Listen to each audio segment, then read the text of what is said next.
मैंने कहा मुझे शादी वरीशा से ही करनी है, वो मुझे अच्छी लगती है। मेरी वालिदा कहने लगी कि वरीशा मुझे भी बहुत पसंद है और फिर गैरों में शादी करने से बेहतर है कि बंदा घर की बच्ची को बहू बनाए, लेकिन अभी वो बहुत छोटी है। मैंने कहा मैं कौन सा रुखसती की जिद कर रहा हूँ, सिर्फ निकाह का कह रहा हूँ। मुझे उससे सिर्फ निकाह करना है, क्योंकि मैं जानता हूँ तुर्की जाऊंगा तो 5 साल से पहले वापस नहीं लौट पाऊंगा।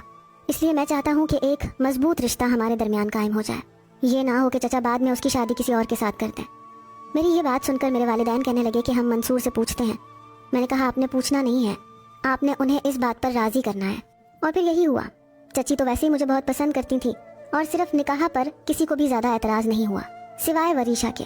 वो बार बार अपनी वालिदा से यही कहे जा रही थी कि मुझे उमैर भाई से डर लगता है, मैं उनके साथ निकाह नहीं करूंगी। लेकिन मेरा सामने एक बहुत बड़ा ब्राइट फ्यूचर था जिस पर मेरे चचा चची की भी नजर थी, इसलिए उन्होंने वरीशा को बच्ची समझकर उसकी बात को अहमियत नहीं दी। मेरा निकाह उससे हो चुका था। कुछ ही दिनों में मैं तुर्की भी चला गया। अब ना तो मेरे वो जज्बात रहे, ना ही मैं लड़कपन की उम्र में था। वक्त गुजरने के साथ साथ एक मैच्योरिटी आ चुकी थी। इन 5 सालों के दौरान जब भी मैंने जैद से कहा कि वो मेरी वरीशा से बात करवाए, तो वो कह देता था कि वो नहीं करती आपसे बात, साफ मना कर देती है। 1 साल हो गया था मैंने उसे नहीं देखा था। मैं चाहता था कि वो वीडियो कॉल पर मुझसे बात करे, लेकिन वो तो मेरा नाम सुनकर ही घबराने लगती थी। एक बार मैंने घर के नंबर पर PTCL पर फोन किया। फोन वरीशा ने उठाया। शायद उसे पता नहीं था कि मैंने कॉल किया, वरना शायद कभी ना उठाती। उसकी आवाज़ सुनकर मेरे चेहरे पर मुस्कुराहट सी आ गई। कहने लगी कौन बोल रहे हैं?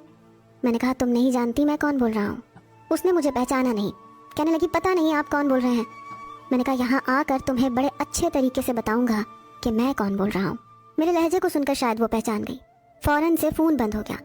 मैं कहता रह गया कि वरीशा फ़ोन बंद मत करना, मुझे तुमसे बात करनी है, लेकिन उसने फ़ोन बंद कर दिया था। मुझे बड़ा गुस्सा आया। मैंने फ़ौरन से जैद को फ़ोन किया।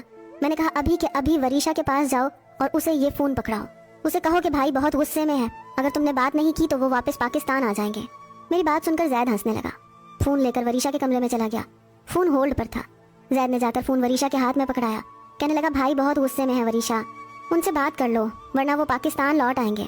ये सुनकर वो कहने लगी क्या मुसीबत है तुम्हें जैद, मुझे नहीं करनी बात।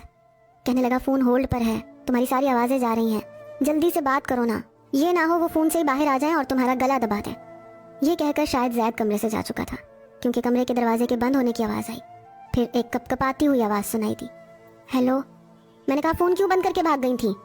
कहने लगी वो भागी नहीं थी, वो खाना बना रही थी, इसलिए किचन में जाना था। वो बेहद खौफज़दा थी, वही डरा सहमा लहजा।